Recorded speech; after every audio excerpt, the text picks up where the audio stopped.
we touched a little bit on this. Celebrities really getting into NFTs. I think I just saw, well, the funniest one is Melania Trump getting an NFT. And it's like very inspiring. And it has like a little quote that's like 10 seconds long or something, like believe in yourself and have faith to love or something. It's like, what is this? Like, what are we doing with our lives? But, a lot of them are cashing in. Pepsi's making them. That's funny. There's a lot. Melania's vision. There it is. I don't know. That, like, a lot of these are just like cash grabs. Some of them are legitimate and pretty cool. I think, like, I've talked about on previous ones, but like bands and if you get collectible stuff through rappers or singers or whatever. Like, I think some of that can be really neat. Video games and stuff already have so many digital items. If you want to make NFTs or like one of, or one of 10,000, like, people will value that eventually. I mean, people already value like digital goods and services, so I think it's kind of like a no-brainer. It's just going that way. I saw Michael Jordan's doing like a bunch of NFTs, I think, on Solana. So yeah, there's a lot of stuff happening there.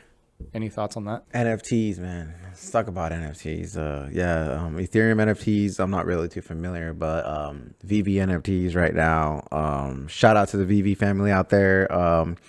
They're we're growing by the day. I remember when we were at 50,000, now we're at 1.5 million, 2 million coming up. Right now, this is what's interesting about being diverse is that the market's interesting because right now crypto itself is down, but my NFTs right now, they're actually booming right now. I mean, I have first season Batman Black and White in the VV app, and they're I bought them for almost close to retail value, and they're going for hundreds, if not thousands of dollars right now. We're talking about 100% spikes. I mean, I have a Spider-Man that I bought for retail and it's going for thousands of dollars. I mean, where else can you do that? Like, right. It's so early right now. And just looking at NFTs overall, yeah, you're going to get the occasional, cash grabs, like my friend Alex said. But then what you focus in on is the license and IPs. If you get a license and IP, that's where the longevity and the money stays, because everyone's a collector of Marvel, everyone's a collector of Star Wars, everyone's a collector of, Disney. And, that's how you keep your money growing steadily in licensed collectibles. But yeah, so onwards onto this, we're going to have a quick break and we're going to talk about Yeah, so we're going to talk about this beer, but let me hit one last little point there. Also, that's so true of crypto all the time, and probably financial, sectors in general. Maybe most stuff is down, but something is booming and exploding, and that definitely does happen in a lot of places. I'm sure a lot of people are making an insane amount of money on OpenSea right now. Still, like it's still happening. So. Don't be fooled and think like, oh, I can't make money in this market, because there's especially probably with NFTs right now, there's everything else is down. You're flipping, or you can still make money, like lending money to DeFi protocols and staking. And there's other ways to do it besides like buying and hodling. And people don't like think in those terms. It's all down. Oh, my one thing. Okay, that's it. Like, no. So I had to cut the wax off of this. So this is called the Rusty Nail, and it's from Fremont Brewing. Part of the reason they wax it is because it's kind of like a specialty bottle. It's a little bit higher end, and what they don't want people to. You have a bottle opener? Yeah, I got it right here in my hands. Oh, perfect. Go for it. They don't want people to resell it with something cheaper in it, right? So I don't generally like licorice, but this is an oatmeal stout brewed with licorice and cinnamon bark and then aged in bourbon barrels. I've had this before. It's good. My friends have shown me this one. I really like it. I'm not seeing the percentage on it. Oh, 12.3. That's a good one. Show the camera really quick.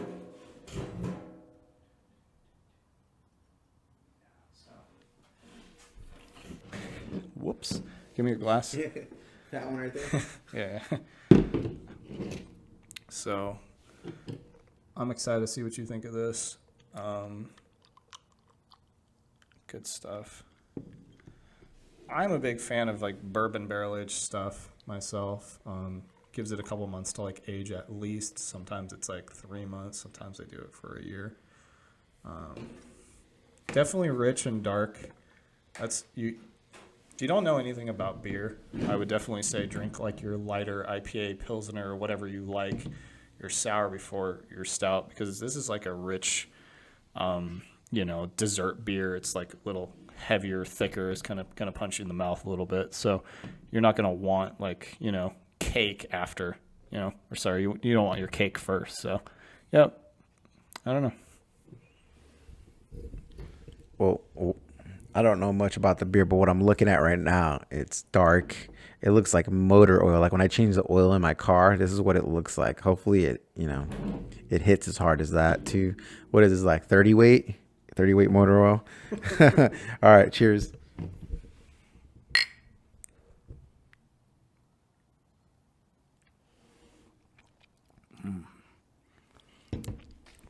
So I'm going to try to do a little bit better than our very first beer review. I didn't really say a whole lot because I was trying to focus on the podcast, honestly, and like the stuff we're going through. But this has a lot of really nice cinnamon.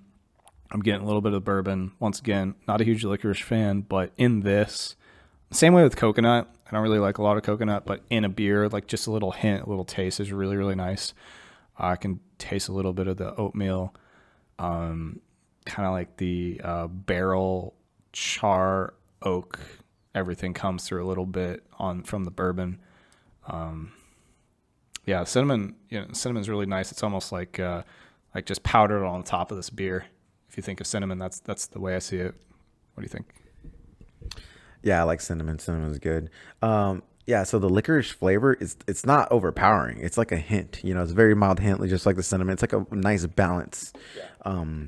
And the alcohol content, it doesn't like slap you in the mouth. It's like really smooth as it progresses in your palate, and I really enjoy it, and it really pairs well with the cigar that I'm smoking too. So yeah, it's very, I almost see it as like how do I put this, like a cake, a little cinnamon cake.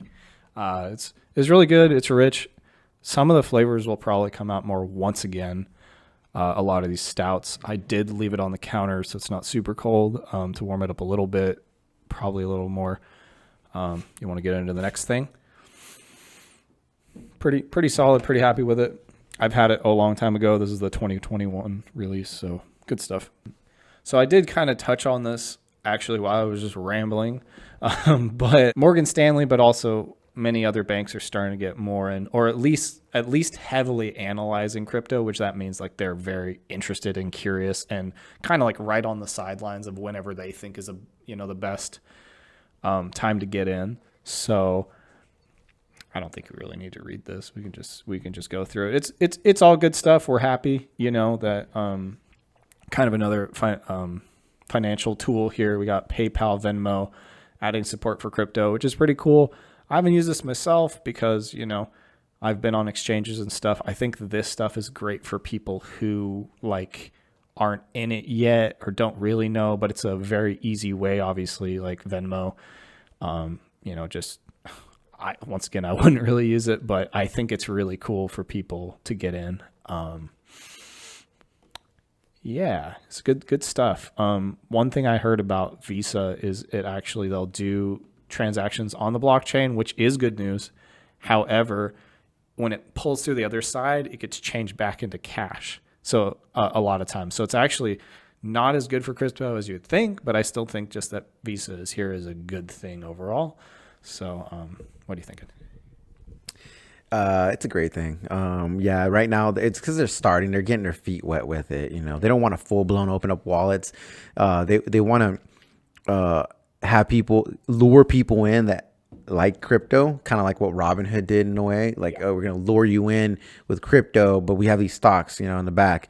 We have AMC in the back if you're interested. I know you like Doge. So it was one of those situations that Visa's doing. They're trying to lure people in to the younger crowd to market them. And that's completely understandable, but they will get to the point where they're gonna have wallets also, and I see that happening. I see Visa having wallets, and then you can transfer your crypto and through an intermediate party, like a middleman, cash out your crypto and pay your Visa bill, or vice versa. And I have quite a few coins in mind for that too, for later on. So as far as PayPal, Venmo ads to support crypto, that's very interesting that this article came up because. As you can see back here, my motorcycle's not here anymore. I sold it. I sold it for some Bitcoin. And as I advertised it, I said I prefer Bitcoin and it'd be incentivized. I would actually give you a discount and lower the price if you came in with Bitcoin, BTC. So a gentleman called me up and he's like, "Hey man, I'm interested. I'll pay Bitcoin, but would I get a discount?" And I said yes. And I give him the number. He agreed upon the price, and believe it or not, I think he had Venmo. He paid me with Venmo BTC, so he actually had Venmo in his account, which he used with his checking account. He bought BTC and sent it to me. Oh, there you go. Yeah, so that's actually a good bridge between like the non-crypto users, but they want to get a deal, so they have crypto availability. Right. It's a good on ramp, and maybe now that he left and he's like, dude, this guy sold me his motorcycle for Bitcoin. What the heck? What's Bitcoin, and why does he want it so bad?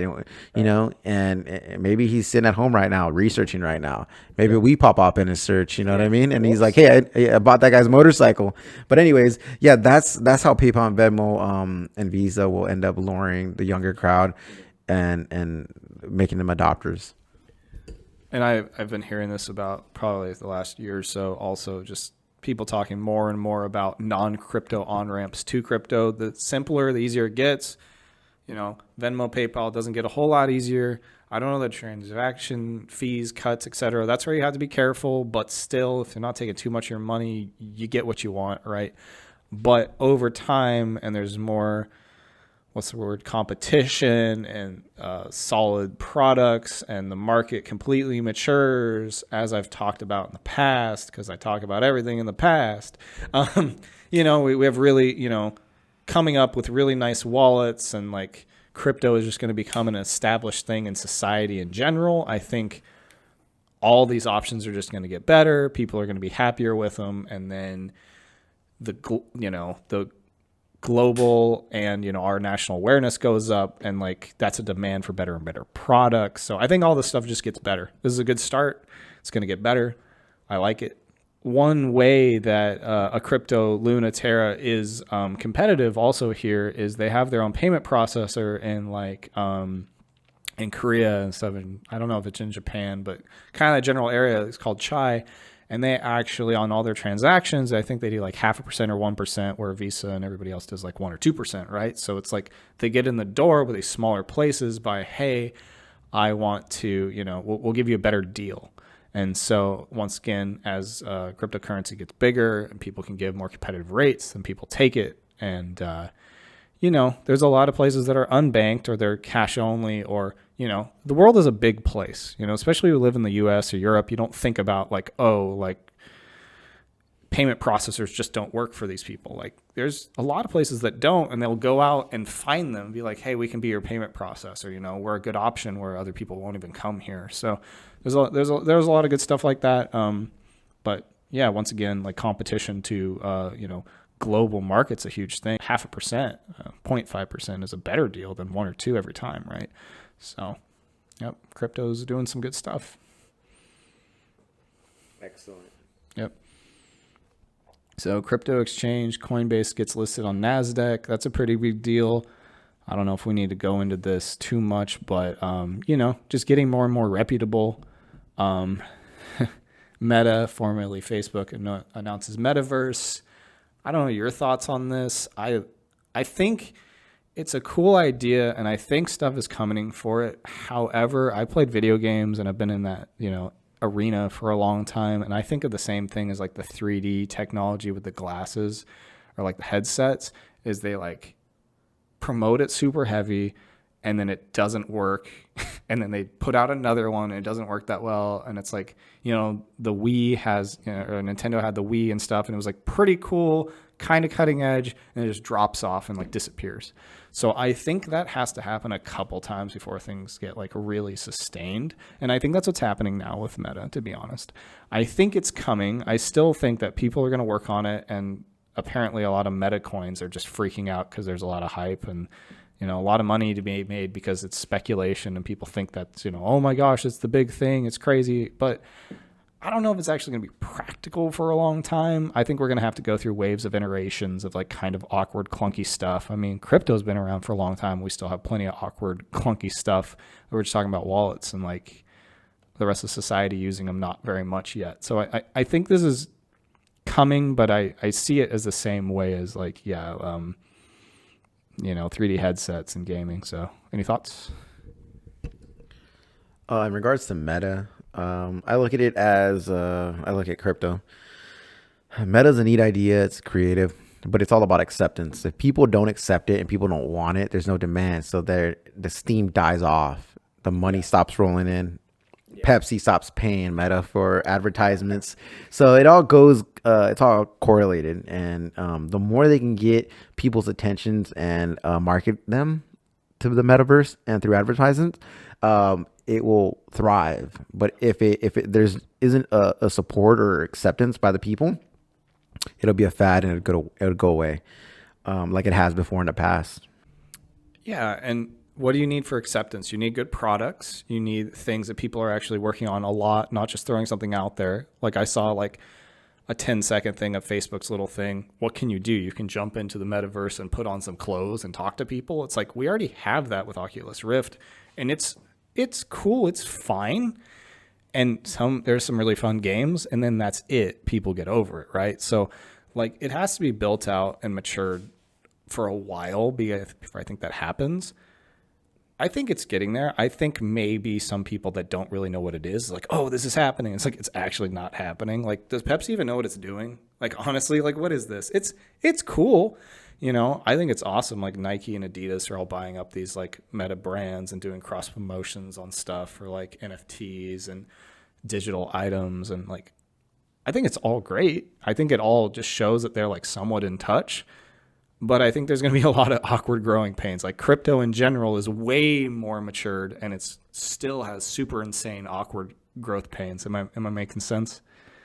So this is the very beginning of Meta too. Like, and the Meta phase right now, we're at the stage of a white paper right now, where it's like we offer you this, right.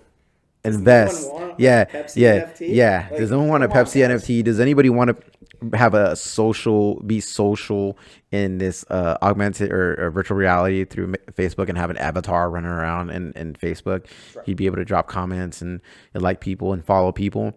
I could just see like millions of like little followers, like literally virtual avatar followers following people. Like, get away. Yeah, right. And these famous people are like talking in podiums, and like we're all just tuned in on our computer listening to these people.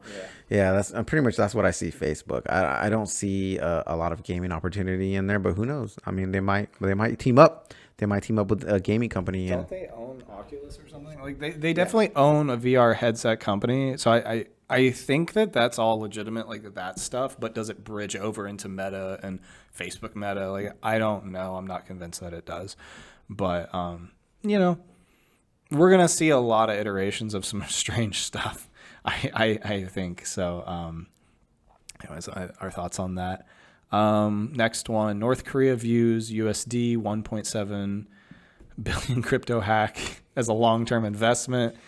I haven't really read this, but it's just hysterical to me. I mean, number one, it's sad. Number two, it's almost like they're doubling down. Like, this is our long-term investment that we stole from everyone. It's like, what? So North Korea has hacked 1.7 billion worth of crypto from exchanges. Reports have claimed experts going long on its haul of tokens. Wow. So it sounds like people are just completely aware that North Korea stole our tokens. They just can't do anything about it. And instead of swapping them for cash, that's wild. Yeah. Quoting U.S. Federal Press prosecutor released statements. North Korea hackers have been conspiring with other money laundering criminals to steal crypto assets from at least 3 virtual asset exchanges before laundering the proceeds. Quoting data from American blockchain analyst firm Chain Analysis in South Korea, the reports explain that at least 3 notable cases of crypto exchange hacks have been directly linked from North Korea. So 2017, 2018, and 2020 New York. Yeah, so we got KuCoin, BitHub, Ubit. I don't know. Like everybody hates like Russian hackers too and everything, like on paper right away. Like, of course that's not good. This isn't good they're doing that. But then when you see, their country completely in poverty, and it's like, well, what other options do they have? Once again, I can't be an advocate of it, but you can have like a little bit more of like empathy for, people that are having a really bad life. And you kind of understand how they get there. Once again, it's not a good thing. But while some have accused North Korea of using allegedly ill-gotten funds to pay for weapons programs, others not so sure, suggest North Korea could be hodling its funds. Yo, bro, are you North or South hodling? Oh gosh. Considering the fact that the price of Bitcoin has risen more than 60 times since 2017, you just can't make money in this market 60 times. When North Korea hackers started hacking cryptocurrency exchanges in earnest, North Korea is using stolen crypto for the prospective long-term investment. I mean, maybe they're not doing the right thing, but they got the right idea. North Korea cryptocurrency has become the only financial asset that can be acquired while it is under tight economic sanctions, and recognizes its value for sanctions evasion-related purposes. Yeah, I mean, if you know anything about North Korea, they're having a really hard time. Russia too, like just financially. I don't know if anybody's seen any documentaries on North Korea. It's brutal, man. So I don't know. You can see why people kind of trying to do what they got to do. It's just, it's a hard story regardless. North Korea allegedly not prepared to sit on the crypto stash forever.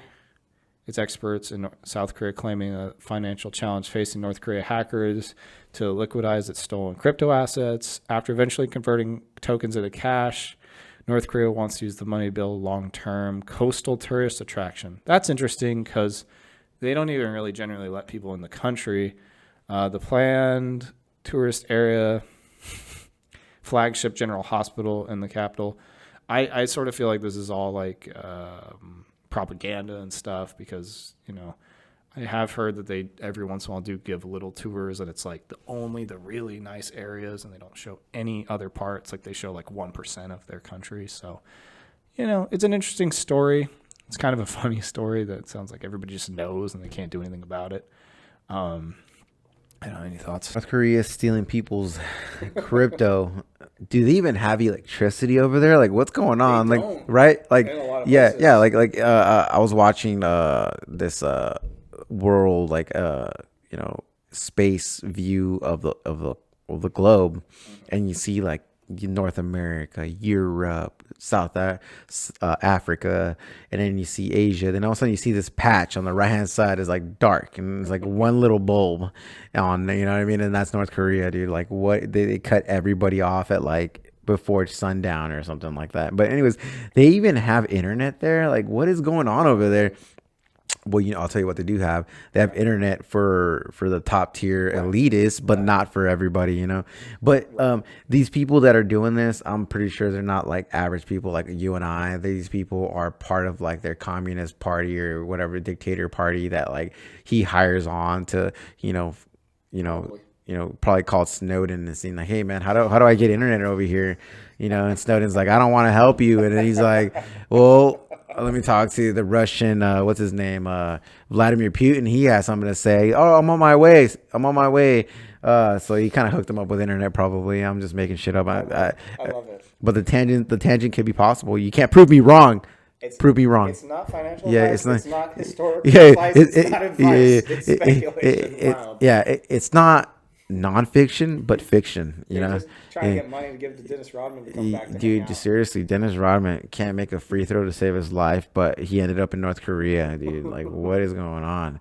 Um, so coming back to this, yeah, they're stealing money because they can, and you know, what are you gonna do? You're gonna go invade them? You're gonna go into North Korea and take them out? Oh, they got nuclear warfare there, buddy. They have nukes, dude. Do you want to start a nuclear holocaust over your crypto wallet? You know what I mean? So they know they can get away with it. They know the U.S. government's not backing it or any solid nation. So they're pretty much doing what they want, and it is pretty dark and sad. But you know, It's an interesting don't story. don't click on any clickbaits, dude. Don't think that some guy hits you up and says, "Hey, man, I can get you, you know, $3,000 a month on a $10,000 initial investment for the rest of your life," and you send them your wallet and your keys, you know, your phrases, that you're gonna actually get that. All right, he's in North Korea chilling, you know what I mean, playing basketball with Dennis Rodman. Okay, so yeah, this is very sad. It does present like an interesting question of crypto in general. Is like, dude, you straight up know it happened, but it's international, so it's complicated and it's messy, and it becomes like how much money. And then like a lot of other countries are much more reasonable, so maybe you can figure something out with them. But them, it's like nah, we'll stay. And then you also have China that like protects them. So you're like, you don't want to mess with North Korea. Like, you know, you got like one of the biggest countries in the world, superpowers, like that's gonna come, you know, come back and retaliate. You don't want none of that. So it's a complicated time. I mean, what did you think when, you know, you signed up to buy that North Korean bride with your Bitcoin? I want to make that joke like for 2 minutes. It stinks, bro. Yeah. It stinks, That's a different kind of staking reward. Anyways, so yeah, hopefully this doesn't get worse. You know, this taking more, because that's wild and doesn't sound like there's going to be any ramifications or justice process. So